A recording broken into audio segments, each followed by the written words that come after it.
मार्केटमध्ये इलेक्शन रिझल्टचा खूप डेंजर असा इम्पॅक्ट झालेला आहे. जे मार्केट आदल्या दिवशी 810 पॉईंटने प्लस ओपन झाले होते, ते मार्केट ज्या दिवशी ॲक्च्युअल रिझल्ट आला त्या दिवशी ते मार्केट जवळपास खाली जर म्हटलं तर जवळपास 1600-1700 पॉईंटपर्यंत निफ्टी डाऊन गेली होती आणि त्यानंतर कवर करून ती जवळपास 1300 पॉईंटच्या आसपास क्लोज झाली. या गोष्टी महत्त्वाच्या का ठरल्यात आणि मार्केट खाली का ओपन झालं आणि वरती का ओपन झालं आणि ह्या ज्या सिच्युएशन्स आहेत मार्केटमध्ये का आल्यात, या प्रत्येक गोष्टीचा उहापोह या महत्त्वाच्या व्हिडिओमध्ये आपण करणार आहोत. तर मित्रहो, हा व्हिडिओ तुम्हाला मार्केटमध्ये ट्रेड करण्यासाठी अतिशय महत्त्वाचा असणार आहे. त्यामुळे प्रत्येकाने व्हिडिओ शेवटपर्यंत बघा, कारण की यातनंच समजणार आहे आपल्याला कुठे पोझिशन क्रिएट करायची आहे, कुठे पोझिशन काढायची आहे आणि कुठे पोझिशन आपल्याला होल्ड करायची आहे. तर या सगळ्या गोष्टी समजण्यासाठी हा व्हिडिओ तुम्ही शेवटपर्यंत बघा. तर चालू करूयात आपला हा आजचा अतिशय महत्त्वाचा व्हिडिओ.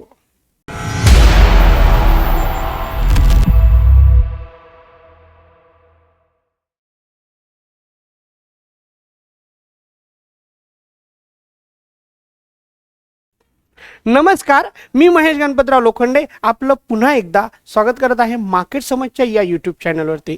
मित्रहो, आजचा व्हिडिओ जसा मी इंट्रोमध्ये सांगितलं की आपल्याला भारताच्या जनरल इलेक्शनमध्ये काही घडामोडी झाल्यात आणि त्याचा मार्केटवरती इम्पॅक्ट झाला, त्याचा अभ्यास करायचा आहे. हा अभ्यास मी बेसिकली एक्झिट पोल, त्याचा मार्केटवरती झालेला परिणाम, त्यानंतर ॲक्च्युअल आलेले रिझल्ट आणि त्याचा मार्केटवरती झालेला परिणाम आणि यानंतर रिझल्ट आल्यानंतर रिझल्टच्या नंतर आउटपुट येण्यासाठी, म्हणजेच आउटपुट काय हो, पंतप्रधान होण्यासाठी काय काय ॲक्टिव्हिटीज होणार आहेत, त्याचा मार्केटवरती होणारा परिणाम, या सगळ्या गोष्टींवरती आपण अभ्यास करणार आहोत. तर सगळ्यात अगोदर एक्झिट पोल काय म्हणत होते. तर एक्झिट पोल, ज्या एक्झिट पोलमध्ये आपल्याला दिसत होतं की NDA, स्पेशली NDA हे 350 पासनं तर जवळपास 391, काही एक्झिट पोलने तर 400 पर्यंत लोक NDAला सीट्स दिली होती.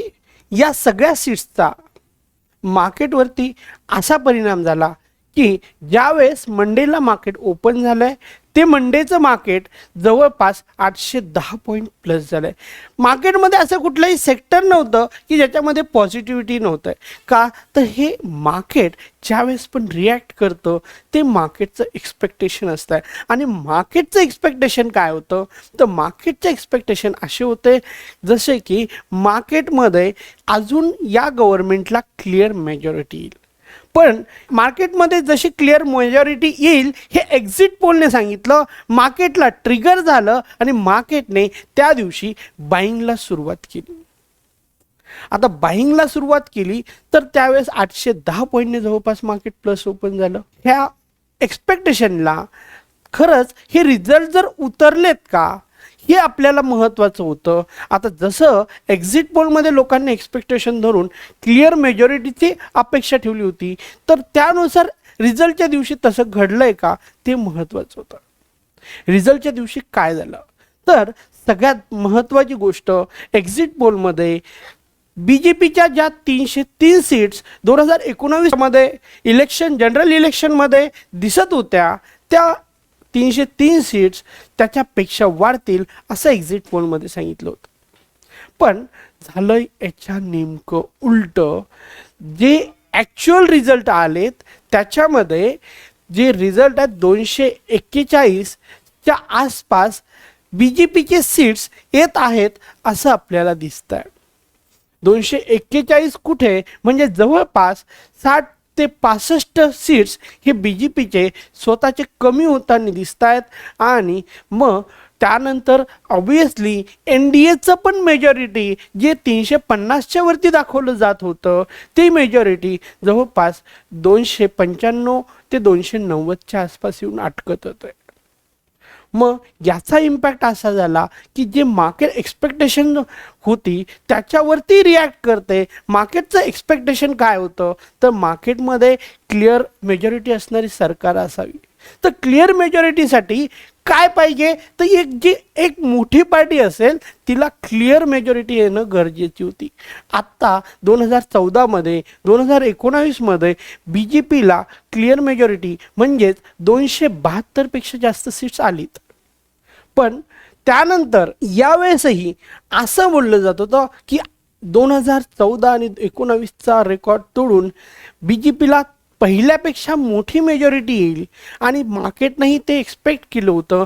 त्यानुसार मार्केटमध्ये पी एस यूचे शेअर्स, त्यानंतर मार्केटमध्ये अजून ज्या पण गव्हर्मेंट कंपन्या आहेत, त्यानंतर पी एस यू बँक्स आहेत, यांचे शेअर्स, इन्फ्राचे शेअर्स खूप वाढलेले. पण इम्पॅक्टमध्ये ज्यावेळेस आपण रिझल्टच्या दिवशी बघतोय तर काय झालं, तर रिझल्टच्या दिवशी जिथे B J Peechi on seats जी 240वरती पोहोचली, 244 पोहोचलीत, तीच सीट्स एन डी एची जर बघितली तर ती 295वरती 290वरती पोहोचली.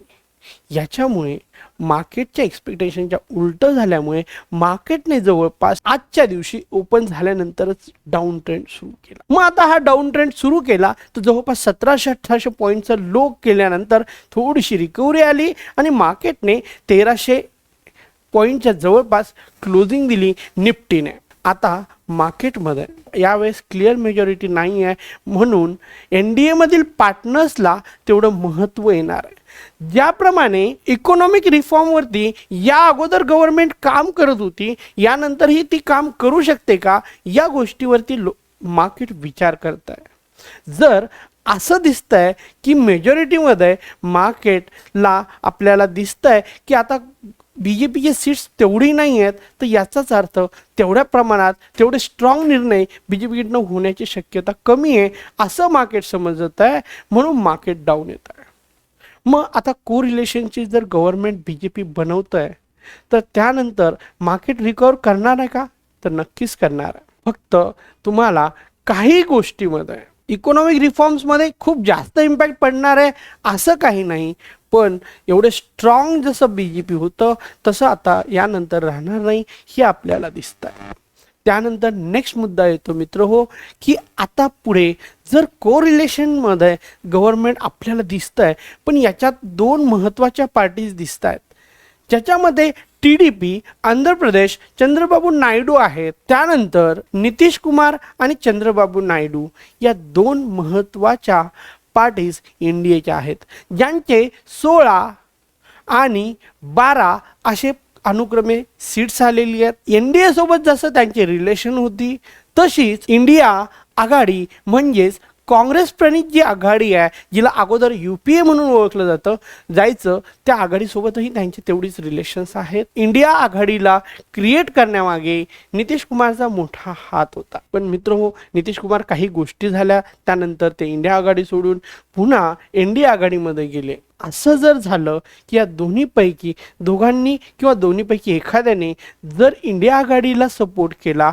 यांचं इंडिया आघाडीमध्ये जाणं याला बघून छोटी मोठी अजून काही पक्ष आहेत जे या इंडिया आघाडीला सपोर्ट करण्यासाठी जाऊ शकतात आणि त्यातनं इंडिया आघाडीचं सरकार बनू शकतं. जर असं झालं की इंडिया आघाडीचं सरकार मार्केटमध्ये बनण्याची परिस्थिती निर्माण झाली तर हे मार्केटला आवडेल का? कारण की या आघाडीमध्ये 99 सीट्स घेणारी काँग्रेस ही सगळ्यात मोठा पक्ष आहे.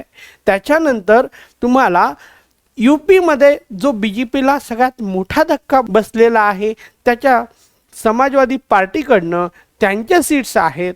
त्यानंतर तुम्हाला दिसेल की तृणमूल काँग्रेस आहे, या काही मोठे पक्ष आहेत. पण इथे खूप साऱ्या पक्षांची ॲक्च्युअल मिळूनच ही आघाडी बनणार आहे. एक्सपेक्टेशनच्या अतिशय उलटं समजलं जाईल आणि त्याच्यामुळे मार्केटमध्ये जो ट्रेंड डाऊन चालू झालेला आहे तो डाऊन ट्रेंड हा कदाचित अजून जास्त दिवस चालू शकतो. दुसरी गोष्ट, अशी होऊ शकते जर या पार्टीचं कोरिलेशन झालं आणि यांच्या गटबद्दलचं सरकार जर बनलं, या पद्धतीनं मार्केटला reform, economical reforms Modi government देऊ शकत होतं, इन्फ्रास्ट्रक्चर रिफॉर्म्स देऊ शकत होतं, तेवढं रिफॉर्म या पार्टीत देतील की नाही. कारण की थिंक टँक चेंज झालेला आहे. थिंक टँक चेंज झाला तर मग मार्केटमध्ये पुन्हा त्याच पद्धतीने काम होईल का? जर गव्हर्नमेंट चेंज होत असेल पक्ष वाईज, म्हणजे जसं आता BJP वाईज कोरिलेशन आहे, त्यांचं गव्हर्नमेंट आहे, तर त्यामध्ये एवढा इम्पॅक्ट नाही पडणार. पण असं झालं की BJPचं गव्हर्नमेंट जाऊन काँग्रेस यांचं गव्हर्नमेंट, यांच्या प्रणित आघाडीचं गव्हर्नमेंट आलं, तर यांचे डिसिजन मेकिंग वेगळे असतील, यांच्या प्रायोरिटीज वेगळ्या असतील. या सगळ्या कारणाने यांच्या डिसिजन मेकिंग आणि प्रायोरिटीज ह्या अजूनपर्यंत मार्केटला एवढ्या क्लिअर नाही आहेत आणि त्या मार्केटला खरंच BJP गव्हर्नमेंटसारख्या मार्केटला सपोर्टिव्ह असतील का, हे पण मार्केटला क्लिअर नाही आहे. त्याच्यामुळे काही दिवस मार्केट डाऊन ट्रेंडमध्ये जाण्याची जास्त शक्यता आहे. तर मित्रहो, मला असं दिसतंय की आपल्याला या सगळ्या गोष्टींचा अभ्यास करून आपल्याला सध्या काय केलं पाहिजे, तर जर इन्व्हेस्टमेंट पर्पजने आपण पोझिशन घेतली असेल तर ती पोझिशन तुम्ही होल्ड करावी. पण जर तुम्ही short term trading, swing trading याच्यासाठी काही शेअर्स घेतले असतील तर तुम्ही स्टॉप लॉस, तुमचे जे स्टॉप लॉस आहेत त्या लेवलला येऊन तुमची जर पोझिशन जात असेल तर त्या स्टॉप लॉसच्या जवळपास आल्यानंतर तुम्ही एक्झिट व्हावं. जर पुन्हा त्या लेवलपेक्षा किंवा बाईंगच्या लेवलला आलात तर तुम्हाला पुन्हा एंट्री करता येऊ शकते. म्हणून जर कोणाचे स्टॉप लॉस गेले असतील तर तुम्ही एक्झिट होणं अतिशय गरजेचं आहे. कारण की पुढे काय होईल ही आपल्याला अजूनपर्यंत क्लिअरिटी नाही आहे. ठीक आहे, तर एकदा आपण बघूयात की मार्केटमध्ये निफ्टीच्या काय लेवल्स असू शकतात याच्यानंतर. तर यासाठी मी तुम्हाला निफ्टीचा चार्ट समोर ठेवतोय. या निफ्टीचा चार्ट आपल्या समोर आहे. या निफ्टीच्या चार्टमध्ये आपल्याला एक मेजर गोष्ट दिसते की निफ्टीने जवळपास ही लेवल रिस्पेक्ट केलेली आहे. मग आता या लेवल म्हणजेच काय 21,775 म्हणजे 700-800ची लेवल निफ्टीने वेळोवेळी रिस्पेक्ट केलेली आहे. याच्या खाली जवळपास निफ्टी फेब्रुवारीच्या नंतर कधीही आलेली नाही. जर मार्केट या लेवलच्या वरती जर राहत आहे, अजून एक 8 दिवस जर मार्केट यावरती राहत आहे आणि गव्हर्नमेंट आणि PM कुठले शपथ घेत आहेत यावरती मेनली बेस्ड असेल आणि जर तुमची बेस असेल याच्यावरती तर तुमची पोझिशन तुम्ही होल्ड करू शकता. पण असं झालं की मार्केट निफ्टी याच्या खाली जाऊन प्राइस क्लोज देते, तर त्या केसमध्ये तुमचे जे स्टॉक्स आहेत त्याच्यामध्ये तुम्हाला त्या स्टॉक वाईज जे पण स्टॉप लॉस असतील त्यानुसार स्विंग ट्रेडिंगमध्ये एक्झिट करावी. इन्व्हेस्टरसाठी आत्ताच्या लेवलला कुठलाही सजेशन्स घेऊन आपण चालायला नाही पाहिजे. जर आपल्याला असं वाटतंय की मार्केट कुठल्या प्राइस नंतर अप ट्रेंडमध्ये किंवा पॉझिटिव्ह जाऊ शकतं, तर मित्रो जोपर्यंत हे जे परवाचा हाय होता त्या प्राइसच्या वरती प्राइस जात नाही तोपर्यंत प्राइसमध्ये खूप मोठी मूवमेंट होईल असं मला वाटत नाही आहे. म्हणून आपल्याला महत्त्वाची गोष्ट आहे की परवाच्या प्राइसच्या वरती गेल्याशिवाय नवीन बाईंग करणं हे लॉंग टर्मवाल्यांनी टाळावं. शॉर्ट टर्म ट्रेडिंगवाल्यांनी स्टॉक वाईज जाण्यास काही हरकत नाही. स्विंग ट्रेडर्सने स्टॉक वाईज त्यांचे स्टॉक सिलेक्शन्स करून प्रॉपरली ट्रेड करण्यात काही हरकत नाही. पण त्याच्यामध्येही आत्ता सध्याच्या लेवलला जोपर्यंत क्लिअरिटी येत नाही तोपर्यंत PSU बँक जर तुमच्या पोर्टफोलिओमध्ये नसेल, PSU शेअर्स तुमच्या पोर्टफोलिओमध्ये नसतील तर त्याच्यामध्ये एंट्री करू नका. कारण की आपण बघतोय की मागच्या 1-1.5 वर्षामध्ये PSUचे शेअर्स खूप चांगले रिटर्न घेऊन गेलेत. जसं की निफ्टी पण कधी मागच्या 4 वर्षामध्ये एवढी पडली नव्हती, तेवढी पडली. तेवढेच 15% जवळपास PSUचे शेअर्सही कालच्या दिवसामध्ये डाऊन आलेत.